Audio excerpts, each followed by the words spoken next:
What's new, Dino Dudes? It's me, the Media Raptor. I got a new idea here I want to try. So, I've been trying to figure out, what should I really do? In quarantine and all that. I've been trying to think for my channel, okay, what do I do now? I've been doing movie reviews for years, some reaction and reviews, some miscellaneous stuff mixed in. I wanted to try kind of another running series. But not like with Pokechill. I wanted to do like an actual, hopefully bi-weekly series that was also a review. And I was going around on Netflix and I finally noticed that Avatar The Last Airbender was on there, and I thought, I should watch that. Yeah, true story, I have never seen an episode of Avatar The Last Airbender. I haven't seen the live action movie either, and the most I know about it are pretty much from memes.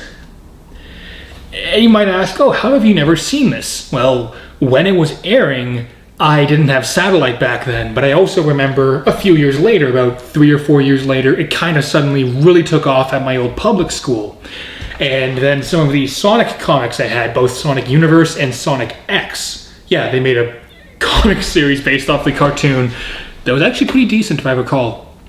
They would have these big, like, one-page ads of, like, Avatar The Last Airbender, Book 2, now on DVD. And, like, you know, it was all over the place. People were in love with it, and I never watched it. It didn't really interest me. Then I remember hearing there was a movie coming out, and I thought, wait, they're already making a sequel to the Blue Monkey movie? Isn't that thing, like, not even a year old? And then I found out, no, it wasn't a sequel to the Blue Monkey movie, and it wasn't very much of a sequel or even a good adaptation of this show, apparently. So who knows, maybe when I'm done with this series, I'll do a review on the movie. Although just saying that out loud really fills me with dread. So what I want to do is, over the course of these episodes, watch 3 or 4 episodes per episode of this. And kind of do like what I do with reaction and review, kind of point out some stuff and what I talk about, what I think about it as the episodes go on. But then do kind of a concise, quick review of all the episodes. And as an absolute newcomer who barely knows anything about this show, barely anything about these characters, let's see if I'll fall in love with Avatar The Last Airbender the way everyone was over a decade ago. Who knows? Maybe I'll be that one guy that ends up hating it and everyone gets angry at me for daring to insult their favorite show. That'd be fun to do, actually. Might give me some attention. I don't know, I've already angered the broken motive so much. Yeah, never mind. So, this is just the working title I have for this, but I'm going to call this the Avatar Chronicles. Welcome to episode 1 of the Avatar Chronicles. I don't have an intro or anything made for this yet. I'm just kind of trying to figure out what I'm going to do for that, so, how about we just start the show? I want to see if this is any good. So, let's go all the way back to Book 1, Episode 1, The Boy in the Iceberg, and let's see if this thing's any good. So, I'm just going to take a wild guess here. Zuko, Fire Prince dude, he ended up becoming the character that all of Tumblr fell in love with and really wanted to, like, you know, ship and fanfic and fan art. He was that character, wasn't he? He's been in all of 2 scenes and been nothing but, you know, an edgelord crybaby. Sorry, I don't know why I'm mispronouncing stuff. But, yeah. I don't see him as a threat, really. He just seems like that edgelord wannabe character. Frankly, this is a pretty good first episode, though, and I am certainly interested to see where it keeps going from here, so on to episode 2. I'm really intrigued to where this is going. Like, I genuinely just want to keep going right now. Okay, that villain entrance was kind of undercut by the fact that when Zuko's walking down, you can very clearly see his mouth moving. Like, it's animated, but there's no dialogue or audio, not even, like, muffled speech because he's far away. You know, that kind of reduced the epicness and threat a little bit. So they seem to be explaining a lot by episode 3, which is where I'm at right now. I'm kind of curious. Are they actually going to like have a lot of mysteries throughout the rest of the series, or are they going to kind of dump everything right now and then build on a plot with that?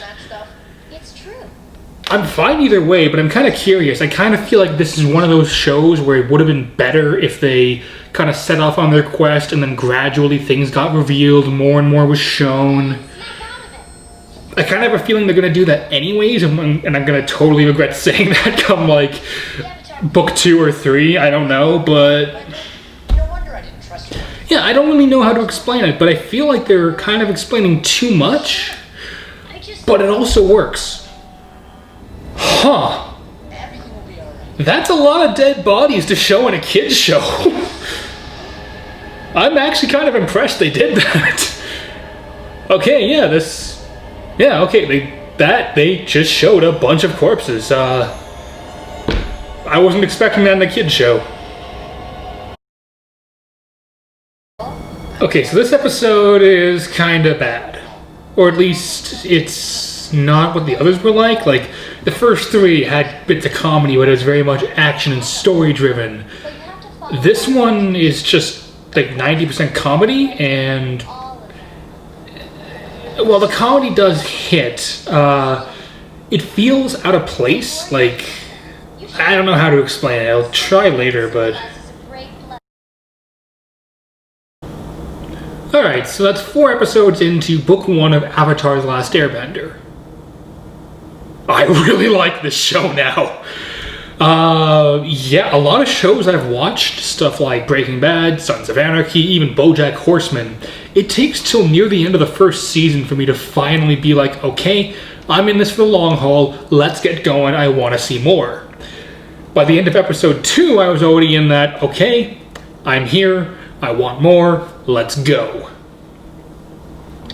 I feel like I should do like a plot summary for each episode, but let's be totally honest, all of you who are watching this have most likely seen Avatar The Last Airbender, as I'm one of the very few people on Earth who actually hasn't seen this series at all before.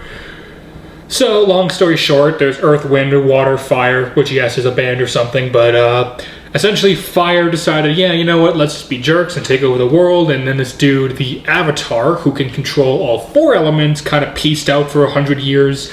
A lot of people died, like, a lot of people died. Like, a lot is what they're implying. And then he comes back after being found in an iceberg. And it seems like he's the Avatar, but he doesn't know how to be the Avatar. So this calls for a road trip on a flying bison to go learn the ways of Earth, Wind, Water, and... Ugh, sorry, Cider. Cider belch. Something I can give the show right away, within like the first 4 minutes of the show, the characters are great. Now, I'll be honest, Sokka really got on my nerves a few minutes into the show, and it kind of does seem though that by the end of the 4th episode that his main thing I really hated about him is done, thankfully. Like the whole blatant sexism sort of thing, which was just... could have been funny a few times, but how many times they repeated it just got kind of grating.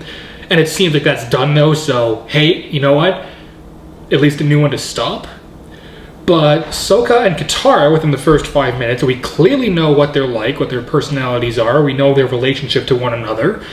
And I'm already sitting there like, man, I've known these two about 5 minutes, I like them already. Aang, within about 2 minutes of being free from the ice, I really liked him. Uncle Iroh, within 30 seconds of meeting him, I really liked the dude. Appa, I will die to protect him. He is a good fluffy boy. And no one can convince me otherwise. So, going through episode 1, the first thing that I noticed was the very, very clear manga influence that this show has. I know. Shocking. Yeah, the show that's an American anime was based on, or at least seems inspired by Japanese anime. The thing is, though, that did lead to a couple actual problems with the first 4 episodes I've seen. Namely, there's a really weird aspect ratio when it seems it's more like, it's not widescreen, it's 5:8, I think? I don't know, but it's clearly like meant for a smaller, more more square screen, sort of, like with old TVs. And across all the episodes. I even touched on it with, like, there not being dialogue when Prince Zuko is talking. I'll talk about that crybaby in a minute. The animation is really weirded a few times. Now, granted, some of these animation choices made me laugh pretty hard, but just as many of them made me question, okay, seriously? They couldn't fix that, or they let that slide? Now, granted, though, I am willing to let a lot of that slide because this is 2005 animation, and it's the first 4 episodes. Like, they may not even have known if they were going to get to the end of the first book or not. Frankly, I'm more than willing to let that slide because from what I've heard and the very few bits I've seen from memes and stuff, the animation does get much better. But talking to the animation, while there are some janky parts that seem kind of sketchy, I love some of these backgrounds. The colors, the shadows, the designs, the choreography, the fight scenes, it's amazing. It's nowhere near as crazy or over the top as, say, Dragon Ball Super, for example, which I've also been watching recently.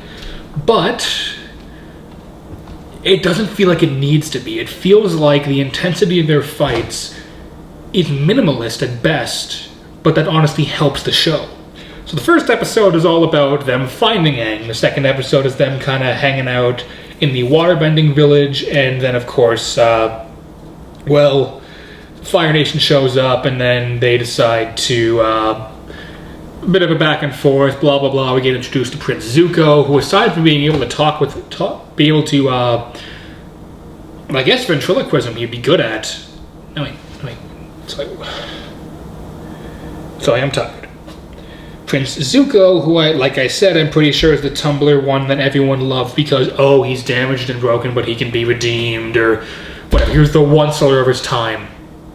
If you don't know what I'm talking about, do not look into it. Episode 3 is actually where things is probably my favorite of the 4, even though it is definitely a much less action-packed episode, because a lot of it is about Aang's past. They go to the air temple, and then he kind of has to come face-to-face, quite literally, with what the Fire Nation has done. Which I was surprised how far they pushed for a kids' show, but then again, I respect them for pushing it because, hey, kids' show, props on being willing to actually go that extra mile and be kind of dark. But it also starts setting up a lot of really interesting ideas, namely the fact that the Avatar is reborn every now and then, and they have to master all the elements before they can become the Avatar, which Aang doesn't know how to do. Also, apparently they use airbending to make cakes. That is amazing, and I love it. Now, also, episode 3 had a number of instances with these weird cuts.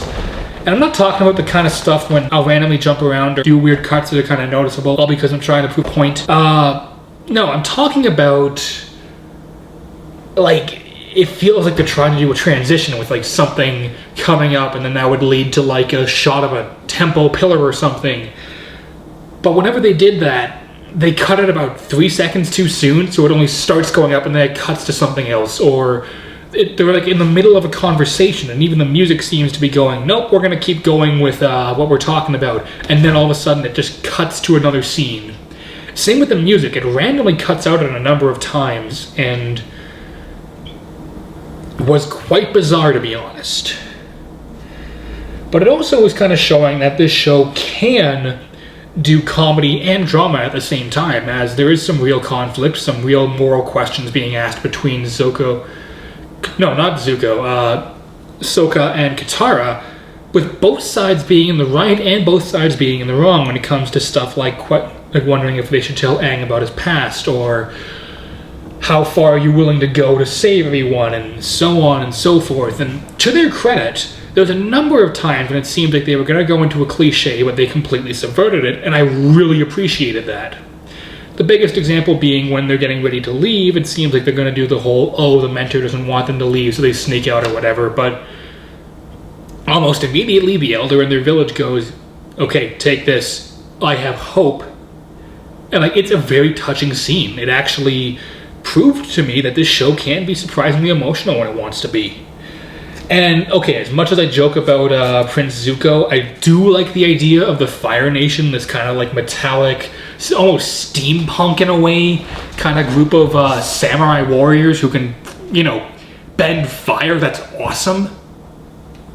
And I really like Uncle Iroh. And if I recall correctly from an Admirable Animations, yeah, I used to watch those, Uncle Iroh has probably one of the most emotional episodes in the entire show.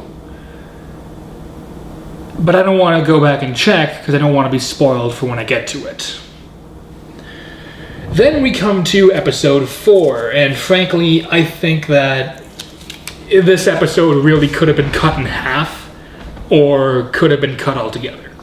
I like the idea that the Avatar is some sort of like celebrity, big cultural figure that's a big deal when the Avatar shows up, and that these cultures are so amazed by like what's happening, that the fact that, the Avatar is alive and in their village. I like that idea, but I feel like they dragged it on too long, kind of like this video at this point.